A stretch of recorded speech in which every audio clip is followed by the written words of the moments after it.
Le tout dernier film de Night Shyamalan est vraiment intriguant.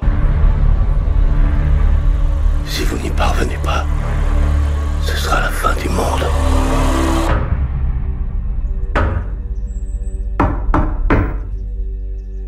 Hey, what's up tutu, j'espère que vous allez bien. On se retrouve aujourd'hui pour une toute nouvelle vidéo et surtout une toute nouvelle critique.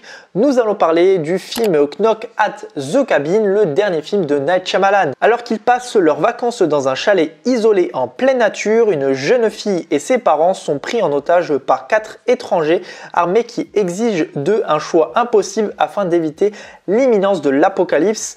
Alors qu'ils n'ont pratiquement aucun moyen de communiquer avec le reste du monde, ils vont devoir seuls prendre et assumer leurs décisions. Alors, qu'est-ce que j'en ai pensé? Car je viens tout simplement de finir ma séance il y a quelques instants, donc ça va être vraiment une critique à chaud. J'ai toujours mon ordinateur sous mes yeux pour énumérer tout ce que j'ai à vous dire concernant ce film-là, malgré que j'ai à peu près tout de tête, mais c'est surtout pour avoir le nom des acteurs et le nom des personnages qui sont présents dans le film. Donc déjà, pour commencer, Night Shyamalan, c'est pas un réalisateur que j'ai énormément vu en termes de films. Le seul film que j'ai vu de lui, c'est le tout dernier film en date qui était sorti, c'était Old, sorti je crois en 2016 si je me trompe pas, qui m'avait plu, mais c'était pas non plus le film qui m'a le plus captivé, contrairement à celui-ci où j'étais un petit peu plus intrigué. C'était pas non plus un film que j'attendais, je l'avais pas mis dans ma liste, Knock at the Cabin, et c'est vrai qu'en voyant la bande-annonce, j'étais quand même plutôt intrigué par celle-ci, par déjà l'acteur qui est présent dans le film, donc Dave Bautista, que je trouve excellent. C'est un acteur qui se développe assez bien depuis sa carrière de catcheur, qui commence à faire des choses à part entière. Donc je l'avais déjà vu dans le film de Zack Snyder qui était sorti sur Netflix, Army of the Dead, je crois, si je me trompe pas, qui était plutôt bon. Après, il joue Drax dans Les Gardiens de la Galaxie, mais c'est vrai qu'on le voit sous une autre forme. Et là, le retrouver dans un nouveau film donc de Night Shyamalan, donc c'est vrai qu'il commence à se développer cet acteur. Il tente de nouveaux projets, de nouvelles choses, et je trouve ça quand même plutôt intéressant que cet acteur se découvre ce talent d'acteur, contrairement à certaines personnes qui eux ont été acteurs et qui ont un jeu moins développé, je trouve. Je pense à John Cena qui a eu un rôle dans pas mal de films, et franchement ça n'a pas été forcément l'acteur que je kiffe. Après on a Dwayne Johnson, mais Dwayne Johnson, voilà, c'est pas un acteur aussi qui est non plus super convaincant. J'aime bien cet acteur, mais c'est pas non plus celui que j'aime le plus, sachant que c'est un acteur qu'on voit énormément dans beaucoup de films. Et là voilà, Dave Bautista, je crois que c'est l'un des meilleurs en termes de catcheur qui a eu cette très bonne réussite pour le moment.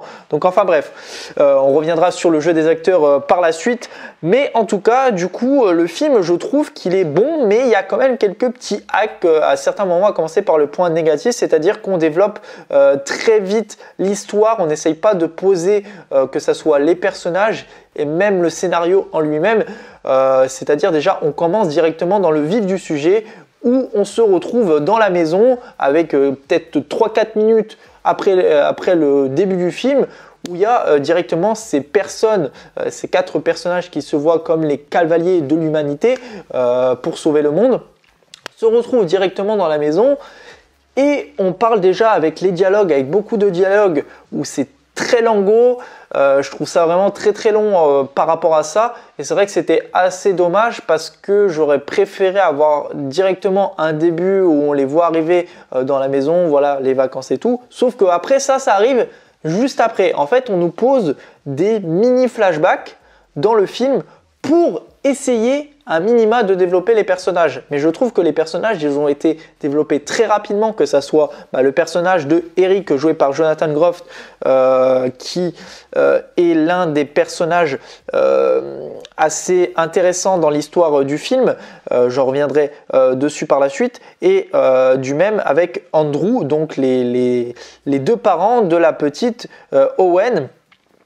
qui elle, Owen, est un personnage assez intéressant. C'est vrai que Night Shyamalan aime beaucoup parler de personnages enfants dans ses films, et c'est surtout qu'il essaye de bien les développer, de leur donner une importance dans le film, et c'est vrai que dans celui-ci, il lui donne une très bonne importance.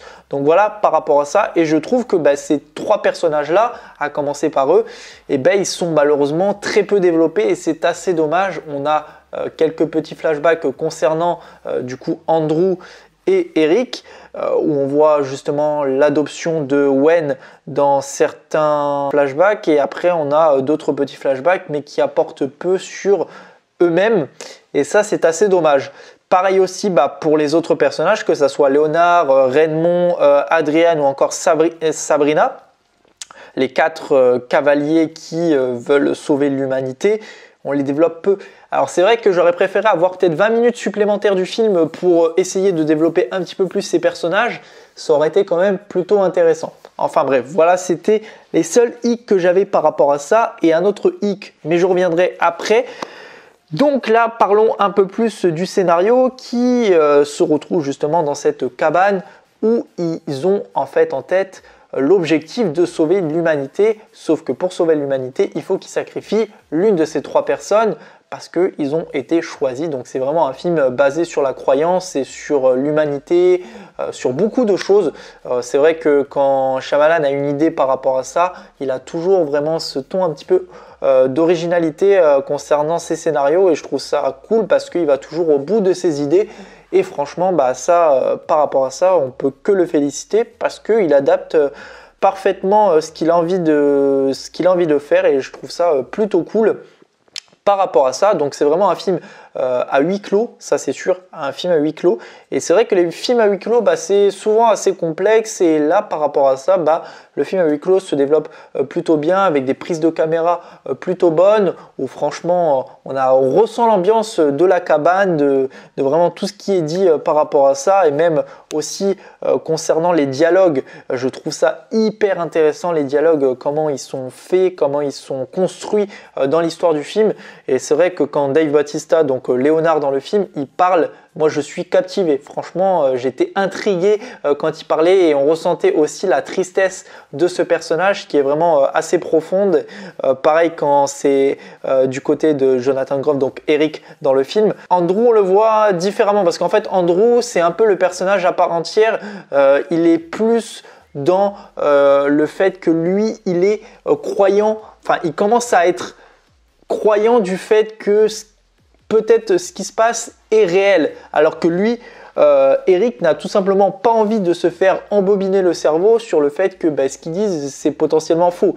Alors c'est vrai que justement c'est ça qui est intriguant dans le film, c'est que on se base sur des faits où nous, spectateurs, on essaye de voir le pour et le contre, et à se dire est-ce que c'est réel ce qui se passe, ou est-ce que c'est pas réel concernant l'histoire, parce que il nous raconte le fait que l'humanité est en train de crever, en nous montrant justement à la télévision qu'il y a beaucoup de choses qui est en train de se passer concernant déjà le X9, je crois c'était ça, le virus qui est atteint sur des enfants et que beaucoup d'enfants meurent. Mais aussi également qu'il y a des avions qui commencent à s'écraser de plus en plus, et que beaucoup de gens meurent, qu'il y a des tsunamis qui arrivent, que le réchauffement climatique est présent. Donc c'est vrai que par rapport à ça et ce que eux ils disent, dans notre tête on se dit est-ce que ce qu'ils disent est vrai? Alors c'est justement par rapport à ça qu'on voit le très bon jeu des acteurs. Est-ce que c'est vrai ou est-ce que c'est faux? Parce qu'on nous bassine en nous disant ouais il faut croire à ce qu'ils disent.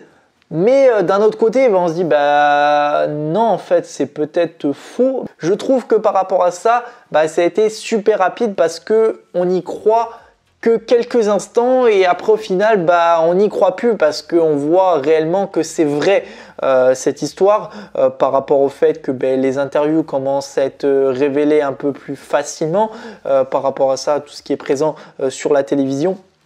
Donc c'est vrai qu'on ne nous a pas laissé l'énigme jusqu'au bout, et ça c'est assez dommage.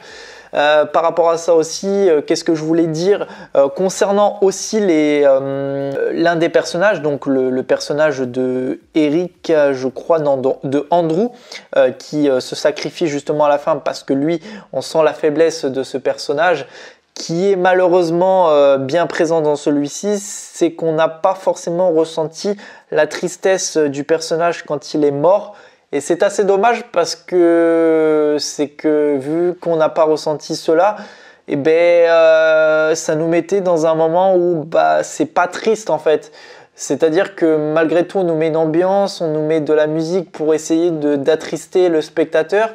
Mais franchement, ça a été tellement rapide que malheureusement, j'ai pas eu ce moment un petit peu qu'il fallait pour me dire c'est triste, et ça c'était assez dommage. Il y a eu beaucoup de scènes, en fait je trouve que le film a été trop vite fait, il manque clairement 20 minutes au film et c'est assez dommage par rapport à ça, et j'aurais voulu qu'on développe certaines choses déjà concernant les personnages, concernant aussi voilà, cette extinction d'humanité sur cette potentielle apocalypse qui est peu développée par rapport au fait qu'il y a les interviews et tout ce que les médias racontent.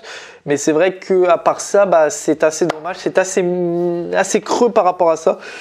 Et je trouve ça malheureusement triste de ne pas avoir su développer plus le film concernant son histoire. En tout cas, par rapport à ça, le film est quand même plutôt bon sur l'ensemble, que ce soit au niveau des effets visuels, de la musique aussi qui est assez prenante, même si elle n'est pas non plus exceptionnelle. Les acteurs sont très bons et voilà, l'histoire originale et qui m'a quand même transporté malgré tout, et je trouve que le film a son importance avec ça. Et franchement, Shyamalan a développé un très bon film à ce sujet concernant ce qu'il avait envie de faire, et je trouve ça plutôt cool. En tout cas, si vous voulez voir un film énigmatique, un peu dans le style horreur, mais qui sait parfaitement y faire dans ce qu'il a envie d'entreprendre, je peux que vous conseiller ce film-là. Il sera que vous intéresser. Et en tout cas, dites-moi dans les commentaires si vous avez vu le film et qu'est-ce que vous en avez pensé. Ça m'intéresse énormément de savoir votre avis. N'hésitez pas à liker la vidéo, la commenter, la partager, surtout vous abonner. On se retrouve très prochainement pour une toute nouvelle vidéo. Allez, salut tout le monde, peace!